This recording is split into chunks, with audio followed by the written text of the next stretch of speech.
Gave you all that I could give, but it wasn't enough. Oh, oh. Tried to show me how to live when I was numb.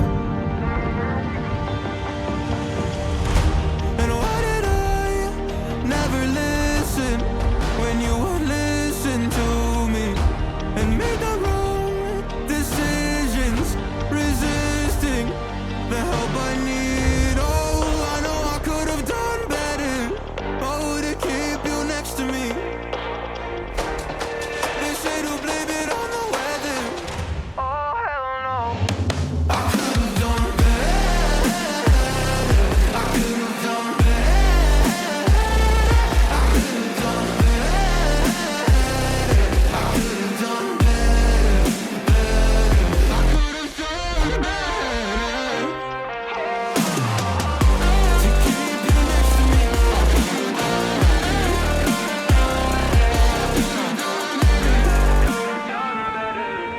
Tried to give the best of it, but it was coming undone. Oh, every choice filled with regret till the night we were done. So sick and tired of trying to. Bristol ADX 160. So kung mapapansin nyo guys, kakaiba yung color variant niya, no? Actually, kararating lang nito kaya ito yung napili natin i-review. Pero bago ang lahat, dito muna tayo dumako sa kanyang technical specification. Of course, this one is powered by 155.6cc, liquid-cooled, single-cylinder 4-stroke at may lakas na 10 kilowatts at 8,500 RPM and max torque of 40 Nm at 5,500 RPM. Pagdating naman sa kanyang fuel tank capacity, isa to sa selling point niya guys dahil meron siyang malaking fuel tank capacity na 11 liters at uma-average siya ng 43 km per liter dahil nga siya ay EFI na. Pagdating naman sa kanyang seat height, siya ay merong seat height na 790 mm at may timbang na 137 kilograms kaya naman kahit lady rider ay kayang-kaya tong i-maneuver. So, meron silang available color variant dito na ADX 160 guys sa gray, white, red at saka yung black. Yung red na review na natin yan no. So, itong gray yung napili natin kasi talagang napakaganda niya sa personal, no. Napaka-attractive yung looks niya. And since fan din ako ng color gray. Of course, dito sa front, equip pa rin naman siya ng LED headlight. Ayan. So, ito yung talagang isa sa selling point niya, yung looks niya sa front. Yung LED headlight niya kasi guys, para siyang eye, tapos may kilay siya. Yung kilay niya is yun yung nagsisilbing turn signal. And meron siyang dalawang malaking projector dito, which is talagang parang eyeball, So, para sa akin, yan, napakaganda. And isa to sa selling point nitong scooter na to. And equipped din siya guys ng wind visor, which is adjustable, for better aerodynamics. At kung mapapansin nyo guys, wala kayong masyado makikitang sticker dito, kundi itong Bristol lang dito sa front. And yung meron lang dito is yung emblem na Bristol dito at yung pangalan niya na ADX 160 dito. So yun yung nagpapa-premium dito sa motor na to. Ayan.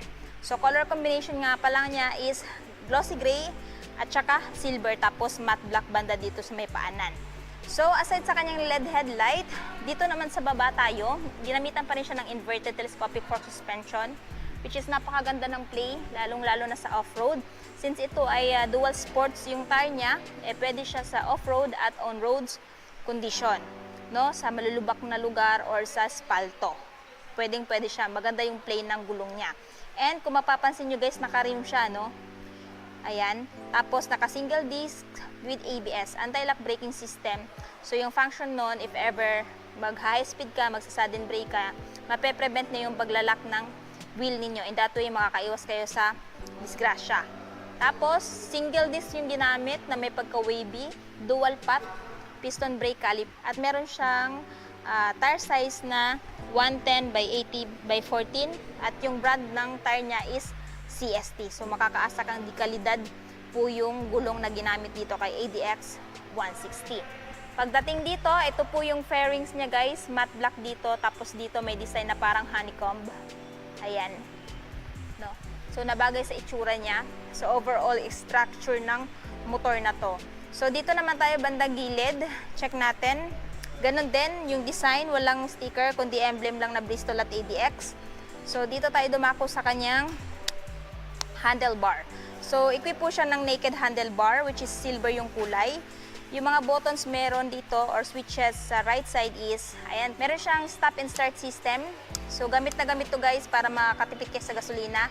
Pag naka-activate kasi to, 3 to 5 seconds na hindi tumatakbo tong motor na to, mag-off yung makina niya, and that way mas makakatipid kayo ng gasolina. So, ayan. Tapos, meron siyang patayan ng ilaw dito, electric start. Tapos dito, mayroong hazard button. Ayan. High beam, low beam, turn signal switch, horn. Tapos, pagdating dito, naka-fully digital instrument panel na siya. Pero hindi natin makita yung information kasi ina-activate lang nila to once ma-purchase na. No? Pero lahat naman ng information is nandito na. Pagdating naman dito guys, siya po ay equipped na ng keyless system. So, nandito yung bukasan ng fuel. Tapos, yung seat nandito. Sa seat naman, meron siyang capacity na 30 liters. Ayan, buksan pala. So, marami-rami na po kayong mailalagay dito, no, ng mga gamit nyo. Pero kung hindi pa rin naman po kayo satisfied sa 30 liters niya na under seat, pwede naman po kayong magpalagay dito ng top box. Dahil yung kinaganda din dito kay Bristol ADX 160, meron na siyang built-in na bracket para sa top box. Isa din to sa selling point niya. Pagdating naman sa seat cushion, generous at naka-two-tone na din. Iba yung design dito ng kanyang seat cover at iba din dito. Pagdating dito, meron siyang option for cruising style at saka sitting upright position. So if ever nangawit ka na sa long ride mo dahil ginamit mo to pang Philippine loop, pwede mong iunat yung paa mo dyan. So in that way, mas makaka-relax ka. And pansin ko lang din, aside dito sa matte black na side fairings guys, meron siyang honeycomb na design dito na side fairings. At saka dito, carbon matte fiber. Ayan. So, napaka-astig at saka napakaganda tingnan, no, sa personal. Tapos dito, ayan, yung apakan ng driver is naka-rubberized na din. No? Tapos, nandito yung apakan ng angkas. And may harang na din yung parang radiator niya dito, guys. No? Ito yung tambucho niya. Meron na ding guard para hindi mapasok yung angkas mo. Plastic. Tapos silver yung kulay dito, tapos matte black naman dito. Suspension naman na ginamit guys is a, ayan, dual shock with sub-tank, no? May baso na din. So maganda, makakaasa kang maganda yung play na suspension na to sa mga lubak-lubak. At meron na din siyang built-in tire hugger para nang sa ganun, hindi dedirekta tatalsik yung putik sa legs ng angkas mo. Kasi meron siyang tire hugger dito, meron pa siyang tapaludo dito. O, di ba? Tapos, dito naman tayo guys. Braking system ginamit is single disc. Ayan, with single pot. Again, dual sports pa rin yung tire. At ito ay merong tire size na 130 by 70 by 13. CST pa rin yung brand. So, tubeless pa rin. So, meaning pag mapako to, hindi basta-basta mag-flat. Pagdating naman dito, sa kanyang taillight, ayan, naka-LED. Turn signal naka-LED. May ilaw na din ng plaka dito guys. Naka-reflectorize na din for added visibility during your night ride. And dito, so nandito yung kanyang panggilid. Ayan guys, yung panggilid niya, center stand at saka side stand. Ayan, side stand. So ito yung itsura niya dito sa kabilang side. Ayan. So pagdating naman dito sa kanyang front pocket guys, meron siyang isang front pocket dito, no, sa left side. At meron na din siyang built-in na charging port na kung saan pwede kang mag-charge ng phone mo. Pag lowbat ka na, pwede mo ilagay yung phone mo dito since malalim naman yung lagayan. Or pwede ka magpalagay dito ng phone holder kung gamit na gamit mo yung phone mo pag mag-Google Map ka or mag-Waze ka.